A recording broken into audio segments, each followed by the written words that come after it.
Hi darlings, எல்லோரும் எப்படி இருக்கீங்க? ஃபர்ஸ்ட் ஆஃப் ஆல் எல்லாருக்கும் ஹாப்பி நியூ இயர். எல்லாம் ஹாப்பி நியூ இயர் வரப்பையும் ஒரு ரெசல்யூஷன் எடுப்போம், நம்ம காத்திருப்போம். ஆனால் அந்த ஹாப்பி நியூ இயர் அன்றைக்கி அதை நம்ம மீறிடுவோம். அதே மாதிரி தான் நானும். எங்கள் அப்பார்ட்மெண்ட்டில் பார்த்திங்கன்னா நாங்கள் எல்லாருமே எங்கள் ஃபேவரட் டிஷ்ஷெல்லாம் செஞ்சு ஷேர் பண்ணி சாப்பிடுவோம். கேக் வெட்டியும் செலிப்ரேட் பண்ணுவோம். அந்த மூமெண்ட்டே எங்களுக்கு ரொம்ப ஹாப்பியாகவும் இருக்கும்.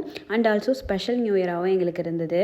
நாங்கள் எங்கள் நியூ இயரை இப்படி தான் செலிப்ரேட் பண்ணுவோம். நீங்கள் எந்த மாதிரி செலிப்ரேட் பண்ணுவீங்கன்னு சொல்லி கமெண்ட்டில் ஷேர் பண்ணுங்கள். 2025 எப்படி ஸ்டார்ட் ஆச்சுன்னு யோசிக்கிறதுக்குள்ளேயே 2026 வந்துருச்சு. செம்ம ஸ்பீடாக போயிட்டுருக்கு நேரமும் காலமும். நம்ம தான் ரொம்ப ஸ்லோவாக மூவ் ஆகிட்டு இருக்க மாதிரி இருக்குது. ஸ்டார்டிங்கில் சொன்ன மாதிரி தான் ரெசல்யூஷனுங்கிறது நம்ம நியூ இயர் அன்றைக்கி தான் எடுக்கணும்னு இல்லை, எப்போ வேணாலும் எங்கே வேணாலும் எடுக்கலாம். பட் அது ஒரு சாக்கு மாதிரி தான், இன்க்ளூடிங் மீ. எனக்குமே அப்படி தான். நானும் வருஷம் இதை பண்ணணும் அதை பண்ணணும்னு ஏதோ ஒன்று நினச்சி வச்சுருப்பேன். பட் கண்டிப்பாக நான் அதை பண்ணவே மாட்டேன். எல்லாருக்குமே இந்த வருஷம் ரொம்ப ஹாப்பியாகவும் பிளெஸிங்ஸாகவும் இருக்கணும்னு நான் ப்ரே பண்ணிக்கிறேன். ஃபைனலி எல்லாருக்குமே once again happy new year. எல்லாருமே ரொம்ப ஹாப்பியாக செலிப்ரேட் பண்ணியிருப்பீங்கன்னு நினைக்கிறேன். நம்ம சேனலை சப்ஸ்கிரைப் பண்ணாதவங்க சப்ஸ்கிரைப் பண்ணிவிட்டு சப்போர்ட் பண்ணுங்கள். இந்த இயர்லேருந்து நம்ம எல்லாருமே ஹாப்பியாக இருப்போம். பாய்.